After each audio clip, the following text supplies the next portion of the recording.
Assalamualaikum warahmatullahi wabarakatuh.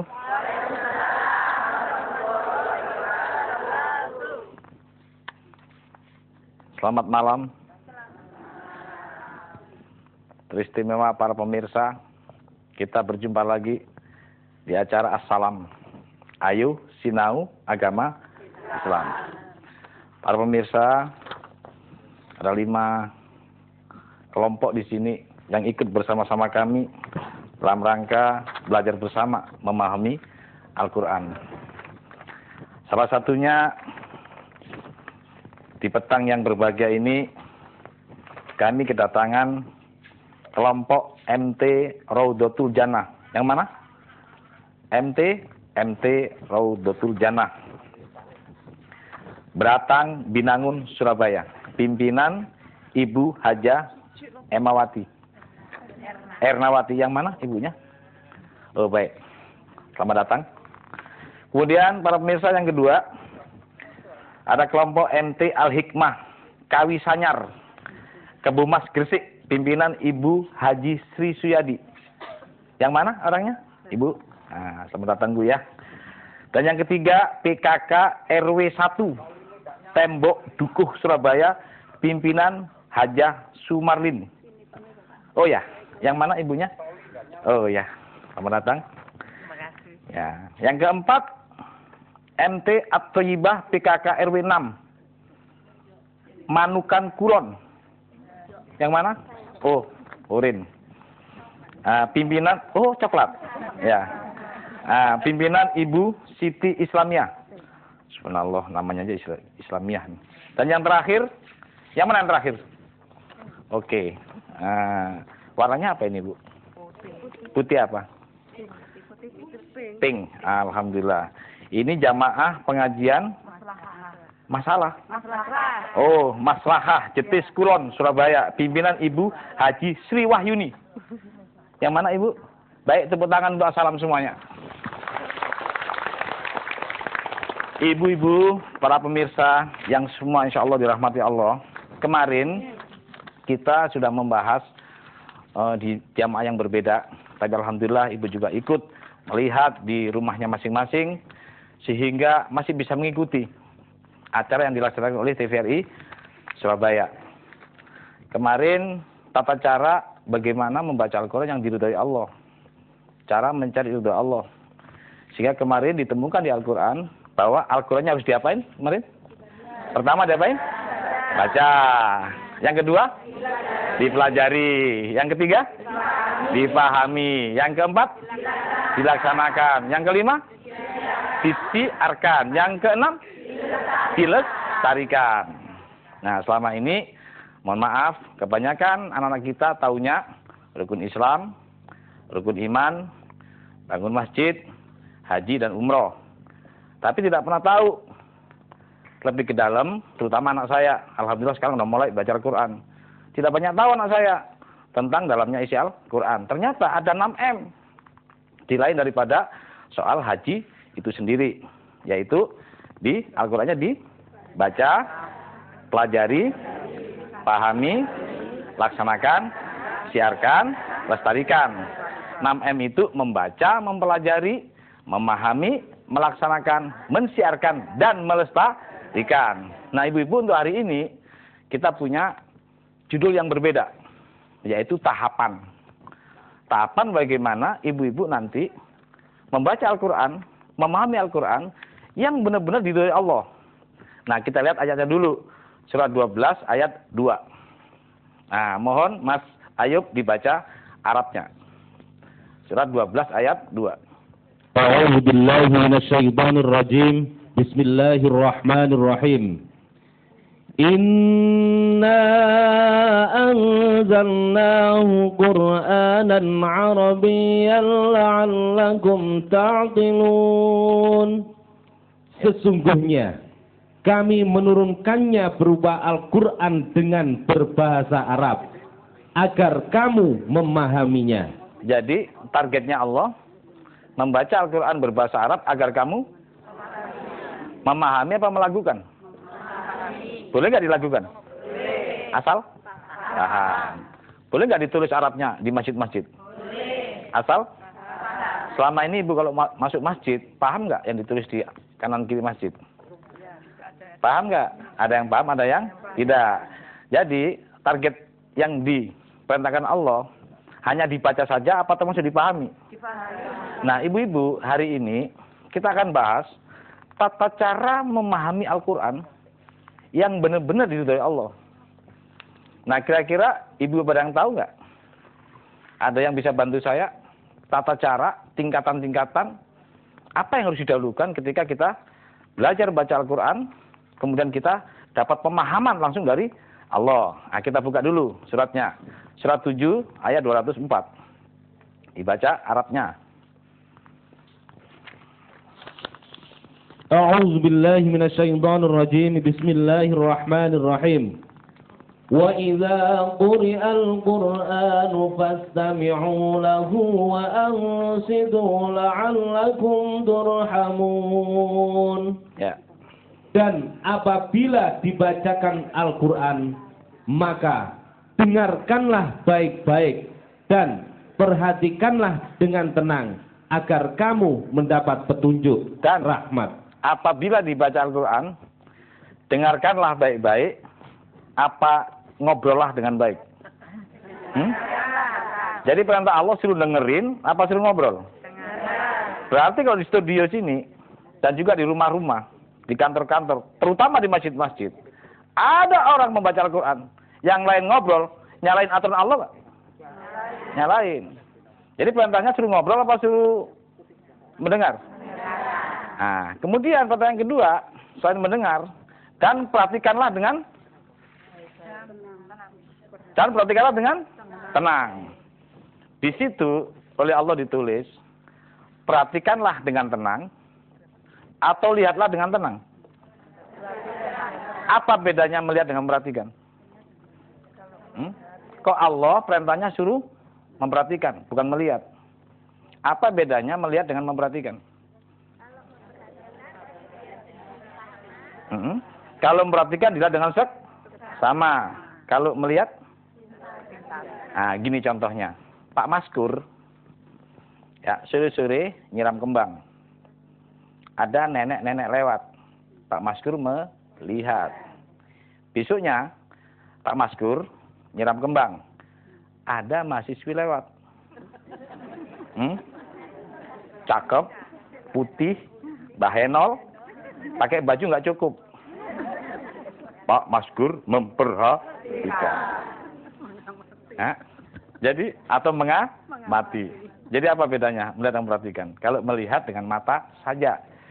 Kalau memperhatikan mata, hati, dan pikiran. Maunya Allah Qur'annya dilihat saja apa diperhatikan? Jadi mulai hari ini kita dalam baca Al-Quran cukup dengan mata saja apa semuanya ikut? Mata, hati, dan pikiran. Termasuk tangan nggak? Termasuk. Makanya tangannya juga suruh nulis. Surat 54 ayat 53. Nah, kita lihat ayatnya. Syaratnya Mas Ayub. A'udzu billahi minasyaitonir rajim. Wa kullu saghirin wa kabirin mustatar.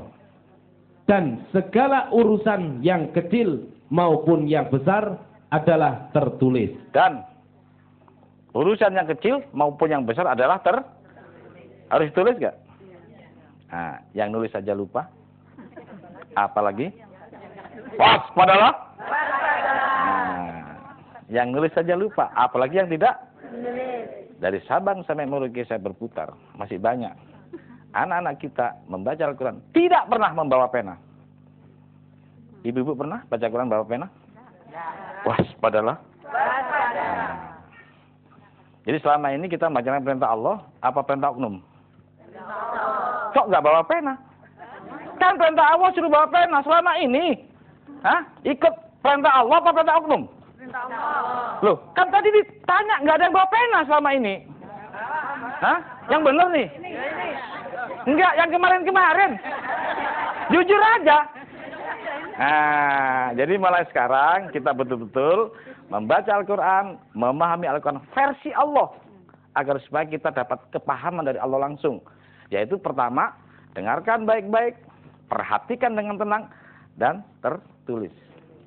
Ya, sudah siap penanya? Nah, ibu-ibu, Allah menyampaikan di Al-Quran, kita suruh memperhatikan. Kira-kira penting nggak kalau perintah Allah seperti itu? Jadi memperhatikan penting nggak? Nah, sekarang saya coba ya. Tolong diperhatikan ayat ini. Surat 72 ayat 1. Tolong perhatikan. Surat 72 ayat 1. A'udzubillahi minasyaitonir Bahasa rajim. Indonesianya. Katakanlah, hai Muhammad, telah diwahyukan kepadaku bahwasannya sekumpulan jin telah mendengarkan Al-Quran. Lalu mereka berkata, sesungguhnya kami telah mendengarkan Al-Quran yang menakjubkan. Sudah diperhatikan? Yang mengatakan bahwa Al-Quran menakjubkan siapa? Allah. Ulang lagi. Belum memperhatikan. Ulang lagi ayatnya. Makanya katakanlah, hai Muhammad, telah diwahyukan kepadaku bahwasannya sekumpulan jin telah mendengarkan Al-Quran. Lalu mereka berkata, sesungguhnya kami telah mendengarkan Al-Quran yang menakjubkan. Yang dengar Quran siapa? Yang mengatakan bahwa Al-Quran menakjubkan siapa? Jin. Ini cerita dari siapa ke siapa? Yang sana dari Muhammad, dari Allah, dari... Yang benar nih. Ya. Hah? Tuh, dari? Allah kepada Muhammad. Dari? Allah kepada Muhammad. Yang terima wahyu siapa ini? Ulang lagi. Belum memperhatikan. Jadi ibu-ibu selama ini cara ngajinya gimana? Hah? Oh, jin. Cara ngajinya kayak jin katanya. Amin. Sadar. Ulang lagi. Katakanlah, hai Muhammad, telah diwahyukan kepadaku bahwasanya sekumpulan jin telah mendengarkan Al-Quran. Lalu mereka berkata, sesungguhnya kami telah mendengarkan Al-Quran yang menakjubkan. Yang baca barusan siapa? Yang baca Quran barusan? Hah? Saya nggak nanya yang dengar Quran, yang mendengar Quran jin. Yang baca Quran barusan? Pak Ayub namanya. Ayub. Ya. Yang dengar tadi siapa? Di dalam ayat yang tadi, yang dengar Quran siapa? Jin. Yang mengatakan Al-Quran menakjubkan? Jin. Hah? Ini udah dua mazhab nih. Di sini ngomongnya yang dengar jin, yang sini Pak Ayub. Jadi Bu, mazhab itu ceritanya seperti ini. Jadi mengambil satu pemahaman dari sudut pandang yang beda. Atau mirip-mirip, atau barangkali sama. Ya, seperti ini. Satu ayat hari ini, mazhabnya sudah beda. Apalagi 6.000 ayat. Makanya kita jangan mempertuhan mazhab. Karena hanya sekedar pemahaman saja. Timbulnya mazhab. Jadi ini, yang terima wahyu siapa? Yang ulang lagi. Ya, ini mazhab yang menerima wahyu Nabi Muhammad. Ayo, ulang lagi bacanya. Perhatikan dengarkan dengan baik, perhatikan dengan tenang. Ayo yang tenang. Ya, minta petunjuk Allah. Ini cara ngaji. Versi Allah, bukan versi oknum. Ya, ulang lagi bacanya. Katakanlah, hai Muhammad, telah diwahyukan kepadaku bahwasannya sekumpulan jin telah mendengarkan Al-Quran. Lalu mereka berkata, sesungguhnya kami telah mendengarkan Al-Quran yang menakjubkan. Yang terima wahyu siapa? Kita. Ayo siapa? Nabi Muhammad. Siapa lagi? Jibril, jin. Ya, hari ini ada 4 mazhab. Mazhab pertama mengatakan bahwa yang terima wahyu dia. Mazhab kedua yang terima wahyu jin. Mazhab ketiga yang terima wahyu Nabi Muhammad.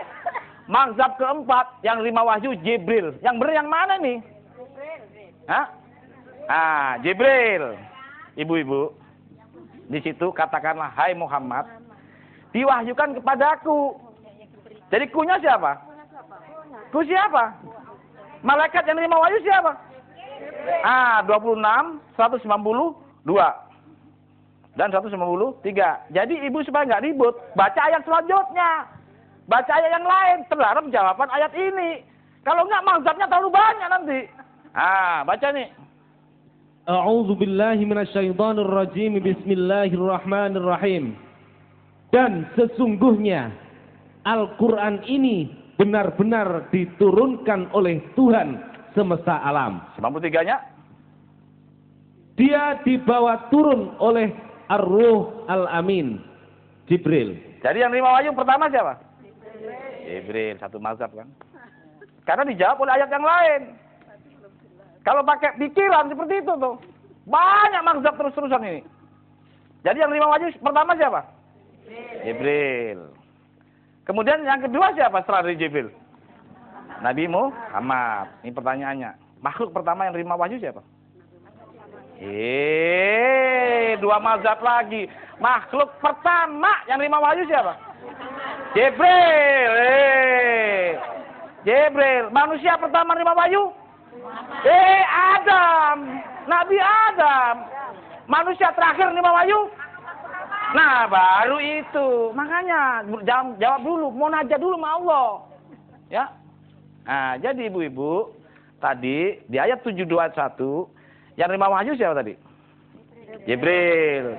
Kemudian diwahyukan kepada Nabi menceritakan bahwa jin mendengar Quran. Kemudian jin mengatakan Al-Quran menakjubkan.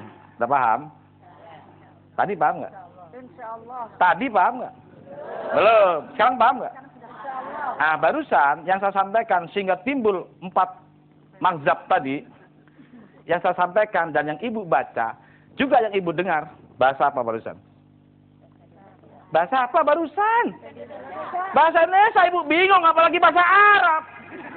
Jelas? Bahasa Indonesia ibu bingung, apalagi bahasa Arab. Makanya pemahaman Al-Quran, Allah juga perintahkan. Boleh pakai bahasa selain Arab. Tetapi yang diutamakan bahasa Arab. Nih saya mau nanya sama ibu-ibu. Al-Quran untuk orang Arab apa orang Islam? Kita lihat ayatnya, ya. Ibu mengatakan, mazhab ibu, bahwa Al-Quran untuk orang Islam. Kita lihat Qurannya, ya. Mazhab saya Quran. Nih, 45 ayat 20. Bahasa Arabnya. A'udzu billahi minasyaitonir rajim. Bismillahirrahmanirrahim. Ya. Hadza basairu linnasi wa hudan wa rahmatun liqaumin yuqinun. Ya. Al-Quran ini adalah pedoman bagi manusia. Linnasi siapa? Nas siapa? Kata ibu siapa tadi?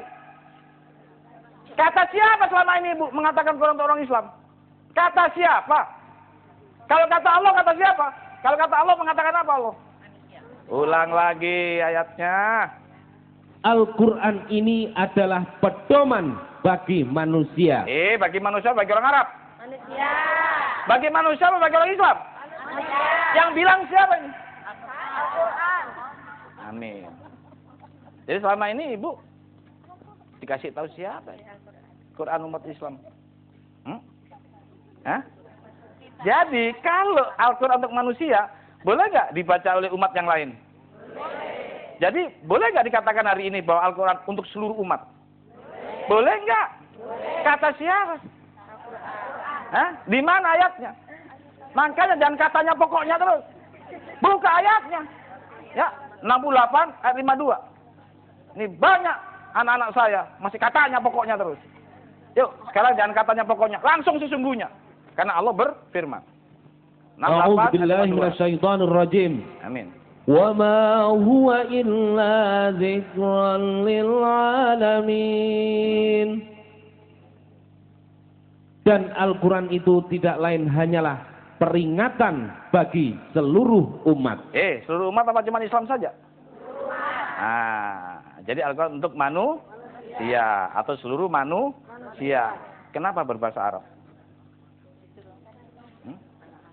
Kenapa berbahasa Arab? Al-Quran untuk manusia tadi. Kenapa berbahasa Arab? Karena diturunkan di Mekah. Hah? Karena diturunkan di Mekah. Kita lihat ayatnya. Kenapa Al-Quran berbahasa Arab? Nih ayatnya. 41 ayat 44. Fusilat. Bahasa Indonesianya, Cak. A'udzu billahi minasyaitonir rajim. Bismillahirrahmanirrahim. Amin. Dan jikalau kami jadikan Al-Quran itu suatu bacaan dalam bahasa selain Arab, tentulah mereka mengatakan, mengapa tidak dijelaskan ayat-ayatnya? Apakah patut Al-Quran dalam bahasa asing, sedang Rasul adalah orang Arab? Tahan. Kenapa Al-Quran berbahasa Arab? Karena nabinya orang Arab. Kok nabinya orang Surabaya? Hah? Hah? Hah? Kalau nabinya orang Gresik? Hah? Jadi kenapa Al-Quran berbahasa Arab? Karena nabinya orang Arab. Kenapa Allah kok suka dengan nabinya orang Arab ini, bukan orang Gresik? Hah? Kenapa? Oh, Nabi Muhammad itu lahir tahun 571. Sriwijaya saja yang ada di Palembang itu tahun 350 duluan Sriwijaya. Ya. Ya. Jadi kenapa Allah memakai nabi orang Arab? Kenapa? Hah? Ya karena turunnya di Arab. Masa turunnya di Arab nabinya orang Gresik? Karena turunnya di Arab. Kenapa turunnya di Arab? Karena Arab jahiliyah. Subhanallah. 4 ayat 22 dan 23. Nah, jadi cara pemahaman seperti ini. Kita nggak ribut. Ya, karena nggak menimbulkan mazhab yang banyak. Karena semuanya bersumber Al-Quran. Ayat dijawab oleh ayat. Ya, surat 4, 22 dan 23. A'udzu billahi minasyaitonir rajim. Amin. Dan janganlah kamu kawini wanita-wanita yang telah dikawini oleh ayahmu, terkecuali pada masa yang telah lampau. Terkecuali pada masa, jadi masa lampau, masa dulu. Ada ngawini apa tadi? Coba. Nah, coba ulang lagi. Dan janganlah kamu kawini wanita-wanita yang telah dikawini oleh ayahmu. Yang dikawini ayah siapa namanya? Berarti dulu di sono ada apa? Anak ngawini ibu. Ya namanya jahiliyah. Lanjutin 23-nya. Lanjutin. Diharamkan atas kamu mengawini ibu-ibumu. Toh, jadi Bu di sana di Arab dulu ada anak ngawini ibu. Lanjut. Anak-anakmu yang perempuan. Anak-anakmu? Jadi di sono ada apa dulu? Anak-anakmu yang perempuan dilarang mengawini anakmu yang perempuan. Ada apa di sana? Bapak ngawini anak. Lanjut. Saudara-saudaramu yang perempuan. Ada apa di sana dulu? Nah, kakak adik kawin-kawinan. Terus lanjut. Saudara-saudara bapakmu yang Oh, perempuan. saudara bapakmu yang perempuan. Disikat juga. Apa artinya di sana dulu? Jahiliyah. Tidak karu-karuan. Makanya Al-Quran diturunkan di tempat? Di tempat? Jahiliyah dulu. Kebanyakan jahiliyah orang Arab waktu itu. Maka diturunkan di sana. Harus pakai bahasa apa? Ya bahasa Arab lah. Ya kan nggak ngerti kalau pakai bahasa Gresik. Ya, harus pakai bahasa apa? Arab. Tapi Al-Quran untuk orang Arab apa untuk manusia? Ya, harus pakai bahasa apa? Manusia yang lainnya nggak ngerti. Quran tadi untuk manusia apa untuk orang Arab? Manusia. Jadi harus pakai bahasa apa? Kan nggak ngerti yang lain. Kan yang ada di Indonesia. Nah, bahasa manusia. Surat 14 ayat 4. 14 ayat 4 Ibrahim ayat 4. Bahasa Indonesianya, Cak. A'udzu billahi minasyaitonir rajim. Bismillahirrahmanirrahim. Kami tidak mengutus seorang rasul pun melainkan dengan bahasa kaumnya, supaya ia dapat memberi penjelasan dengan terang kepada mereka. Maka Allah menyesatkan siapa yang dikehendaki dan memberi petunjuk kepada siapa yang Dia kehendaki. Ulang lagi. Kami tidak mengutus seorang rasul pun melainkan dengan bahasa kaumnya. Kami tidak mengutus seorang rasul pun melainkan dengan bahasa. Jadi Al-Quran pakai bahasa apa? Bahasa kaumnya rasul. Kaumnya rasul yang ada di Indonesia apa bahasanya? Yang di Perancis? Prancis, Yang di Amerika? Amerika, Yang di Arab? ya bahasa Arab, Yang di Jawa? bahasa Jawa. Makanya dulu ada Al-Quran berbahasa Jawa. Karena kaumnya rasul juga bukan? Ibu-ibu kaumnya rasul. Ah, jadi boleh nggak pakai bahasa kaum? Kok ragu-ragu? Nah gitu. Lo tadi pakai bahasa Arab nggak ngerti. Lo kan tadi saya tanya sampai 5 kali beda-beda. Bahasa Indonesia nggak ngerti, apalagi bahasa Arab. Jadi boleh nggak pakai bahasa Indonesia? Boleh. Boleh. Kenapa? Karena orang Indonesia. Hah? Karena orang Indonesia. Nah kalau Al-Quran ditulis, ya Al-Quran dituliskan bahasa Arab, tapi boleh pakai bahasa Indonesia, bahasa Arab, bahasa Tiongkok, bahasa Jepang, seluruh negara ditaruh di Quran. Cukup nggak Qurannya? Nggak cukup. Sudah gede segini Qurannya, yang kecil jarang dibaca, apalagi yang gede. Ya kan? Jadi Allah makanya bahasa siapa supaya nggak gede-gede Qurannya? Bahasamu masing-masing. Bahasamu masing-masing, tergantung masing-masingnya di mana. Di Prancis pakai bahasa Prancis, 4458. 4458. Kalau nggak paham Ibu baca Quran, capek. A'udzu billahi Tahu-tahu. minasyaitonir rajim. Paham enggak? Bismillahirrahmanirrahim. Ya. Fa innama yassarnahu bilisanika la'allahum yatadzakkarun. Nah, Sesungguhnya kami mudahkan Al-Quran itu dengan bahasamu supaya mereka mendapat pelajaran. sesungguhnya Al-Quran kami mudahkan dengan bahasamu agar mereka mendapat pelajaran untuk mengetahui. Ya, makanya di Al-Quran ditulis bilisanika. Bilisanika itu lisan, bukan bilugo. Kalau bilugo itu bahasa setempat. Ditulis oleh Allah bilisanika, itu lisan siapa saja. Nah, makanya oleh Allah diperbolehkan pakai bahasamu. Tapi ingat, harus melalui proses bahasa Arab dulu. Karena tadi Allah turunkan bahasa Arab agar kamu paham. Kenapa ada istilah Arabnya? Karena takut nanti Al-Quran dipalsu oleh oknum. Makanya satu-satunya kitab yang sampai hari ini masih mempunyai bahasa asli hanya Al-Quran. Maka Al-Quran sampai kapanpun tidak akan bisa dipalsu karena pakai bahasa asli. Makanya kita sarankan adik-adik anak kita tajwid beresin dulu dengan bahasa Arab. Tapi jangan berhenti. Habis bahasa Arab ada penerjemahan. Makanya Al-Quran, mohon maaf, ada ibu-ibu? Nah, ini makanya Al-Quran ini ada bahasa Arabnya dan terjemahan. Kok diperbolehkan sama Depak? Karena Depak tahu ada ayat ini. Bah boleh pakai bahasamu. Yuk, kita rame-rame tetap mempelajari tajwid. Ya, diartikan Al-Quran itu dengan bahasamu supaya paham. Tadi targetnya Allah, Al-Quran itu kan bahasa Arab supaya apa? Paham. 12 ayat 2 lagi. Ya. 12 ayat 2. A'udzu billahi minasyaitonir rajim.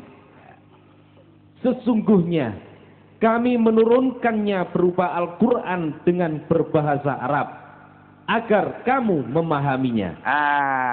Targetnya Al-Quran berbahasa Arab agar kamu paham. Artinya Al-Quran berbahasa Arab itu diterjemahkan sebelahnya dengan bahasa Indonesia, bahasamu supaya kamu paham. Kalau ibu baca Arab terus paham nggak? Nggak paham. Ya, makanya perlu pakai bahasamu masing-masing. Makanya Al-Quran dicetak di dunia ini ada Arab diterjemahkan Indonesia, Arab diterjemahkan Jepang, Arab diterjemahkan di bahasa Inggris dan sebagainya. Jadi baca Al-Quran supaya paham boleh dengan bahasamu sebagai sasaran antara sebelum ibu-ibu mengerti bahasa Arab. Jadi sasaran antara saja ini. Tapi kalau ibu sudah mahir bahasa Arab, silakan pakai bahasa Arab. Jadi ibu dan bapak, para pemirsa, rekan-rekan semua, bahwa di Al-Quran untuk agar supaya kita paham, Allah kasih sarana. Pertama, yaitu Al-Qurannya dibaca, kemudian dipelajari, dipahami, dilaksanakan, disiarkan, dilestarikan. supaya paham Al-Qur'annya harus diperhatikan. Kemudian ditulis dan pakai bahasamu. Bu, bahasa Indonesia bahasa siapa? Yang bikin bahasa Indonesia siapa? Orang Indonesia. Kita lihat ayatnya, surat 30 ayat 22. Kita lihat siapa yang bikin bahasa Indonesia. A'udzubillahi minasyaitonirrajim. Dan di antara tanda-tanda kekuasaannya ialah menciptakan langit dan bumi dan berlain-lainan bahasamu. Tahan. Yang menciptakan bahasa siapa? Nah, tadi siapa? Tadi kata ibu siapa? Nah, orang Indonesia lagi. Nah, kalau di Al-Quran siapa yang bikin? Nah, jadi semua bahasa ini yang bikin Allah. Yang bikin bahasa Arab siapa? Yang bikin bahasa Jawa? Yang bikin bahasa Indonesia? Jadi semuanya punya siapa? Boleh nggak kita pakai bahasanya Allah yang ada di Indonesia? Boleh nggak kita pakai bahasanya Allah yang ada di Indonesia? Nah, gitu satu mazhab. Loh iya, kalau nggak dikagetin begini nggak kaget-kaget. Ya, boleh. Karena ini bahasanya Allah juga. Tapi sebagai sasaran antara. Sebelum mengerti bahasa Arab. Tapi yang lebih bagus, yuk kita baca Arabnya, kita pelajari tajwidnya, dan juga kita terjemahkan. Makanya saya senang ibu-ibu bagi para guru ngaji sekarang mempelajari adik-adik kita, anak kita bertajwid ria agar supaya nantinya paham. Karena mereka mengerti bahasa Arab lebih bagus. Jadi memahami Al-Quran versi Allah. Agar kita bisa paham, satu, jangan lupa, perhatikan, dengarkan dengan baik, perhatikan dengan tenang. Perhatikan dengan tenang. Kemudian ditulis. Pakai bahasamu, tapi melalui bahasa Arab dulu. Makanya berbahasa Arab untuk dipahami. Ini ya, udah 3. Yang keempat, kita disuruh pakai apa yang keempat? Nih ada ayatnya, surat 2, 269. Nah, surat 2. A'udzubillahi minasyaitonirrajim. Allah menganugerahkan al-hikmah kepahaman yang dalam tentang Al-Quran dan As-Sunnah. Nah. Kepada siapa yang Dia kehendaki. Terus? Dan barang siapa yang dianugerahi al-hikmah itu, ia benar-benar telah dianugerahi karunia yang banyak. Terus? Dan hanya orang-orang yang berakalah yang dapat mengambil pelajaran dari firman Allah. Orang yang mana yang bisa mengambil pelajaran? Hah? Orang yang berakal apa orang yang fanatik? Apa bedanya orang fanatik sama orang berakal? Ulang lagi ayatnya. Ulang lagi ayatnya, ayo. Allah menganugerahkan al-hikmah kepahaman yang dalam tentang Al-Quran dan As-Sunnah kepada siapa yang Dia kehendaki. Jadi yang dikasih Allah kepahaman Al-Quran siapa? Siapa yang dikehendaki? Ada nggak ditulis di situ? A, B, C, atau yang dikehendaki pasti orang beragama ini atau bernegara ini, ada nggak? Siapa yang dikehendaki? Orang yang mana yang dikehendaki Allah? Orang yang mana yang dikehendaki Allah? Tuh. Iya, yang dikehendaki yang mana? Ya, orang yang dikehendaki Allah paham Al-Quran, orang yang mana? Orang yang dikehendaki Allah, orang yang mana? Orang yang tahu kehendak Allah pertama tadi apa? Kehendak Allah pertama tadi apa? Perhatikan dengan tenang. Kedua, tulis. Ketiga, keempat. Ini barusan ayat ini yang keempat. Nah, ini mohon maaf, ini bedanya ceramah sama pemahaman. Ya, ini bedanya. Ini ceramah, pemahaman, sini bedanya. Kalau pemahaman, two-way traffic. Terus kita ngobrol. Jadi yang keempat apa? Yang dikehendaki Allah. Ya, yang mana yang dikehendaki Allah? Yang Ulang lagi ayatnya. Yang mana yang dikehendaki Allah? Iya, yang mana? Coba ulang lagi, baca. Allah menganugerahkan al-hikmah kepahaman yang dalam tentang Al-Quran dan As-Sunnah kepada siapa yang Dia kehendaki. Nah, yang mana yang dikehendaki? Lanjut. Dan barang siapa yang dianugerahi al-hikmah itu, ia benar-benar telah dianugerahi karunia yang banyak. Terus? Dan hanya orang-orang yang berakallah yang dapat mengambil pelajaran dari firman Allah. Jadi yang dapat mengambil pelajaran firman Allah yang mana? Alhamdulillah. Jadi pertama, perhatikan dengan tenang, tulis dengan bahasa yang kamu kuasai, dan jangan lupa pakai akal. Apa bedanya akal sama fanatik? Bu, Allah berfirman, orang yang tidak mempergunakan akalnya akan dimurkai loh. Surat 10 ayat cepek. Ya, surat 10 ayat cepek. Cepek itu 100 bahasa Cina. Ya. Lo kan kita pakai bahasa masing-masing, kan boleh pakai bahasa Cina. Ya, 10 ayat cepek. Dan tidak ada seorang pun akan beriman kecuali dengan izin Allah. Terus? Dan Allah menimpakan kemurkaan kepada orang-orang yang tidak mempergunakan akalnya. Ibu-ibu, kalau selama ini tidak mempergunakan akal, sedang diapain oleh Allah? Dimurkai. Makanya Allah bilang pakai akal. Ya, ibu-ibu kalau pakai akal nih. Ya, kalau pakai akal nih. Ibu hidup ini suka yang sulit apa yang susah? Nah, kan saya nanya pakai akal ini. Ibu hidup ini suka yang susah apa yang sulit? Ayo pakai akal, suka yang mana? Ya sukanya yang mana? Iya kalau nggak suka dua-duanya, nggak suka yang sulit, nggak suka yang susah, berarti suka yang mana? Yang senang, itu pakai akal namanya. Barusan, ketika ada pertanyaan, ada dua-duanya suruh milih, ibu suka yang susah apa yang sulit, kan gitu? Yang salah, yang nanya apa yang denger. Makanya ibu-ibu dan bapak nggak usah percaya dengan saya, para pemirsa, jangan percaya dengan saya. Loh, saya bisa bolak-balik ini, tapi percaya dengan Al-Quran atau Allah. Nggak usah percaya dengan figur saya. Saya bisa mengatakan yang enggak.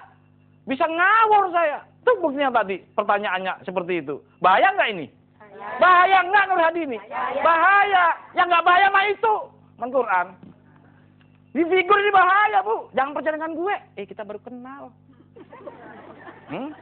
Baru kenal nih. Ya. Jadi, ibu-ibu. Ya. Kalau ditanya dua hal yang berbeda, harus pakai akal nggak gitu? Kalau nggak, kebelangsat kita, bahaya nih. Nah, kalau yang fanatik begini nih. Yang fanatik itu anak-anak, anak kecil.